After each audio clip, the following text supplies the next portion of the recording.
Ayan mga lods, dito lang yan sa aming garden. Si Daldalita nagsiswimming. Okay, swimming na. Ayan. Okay.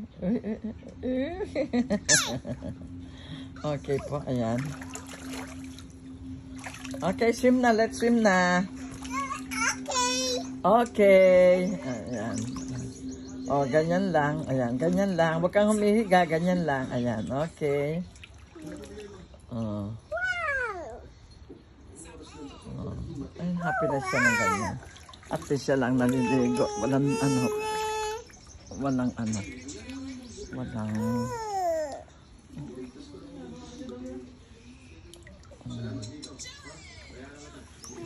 wala siyang kasamang iba.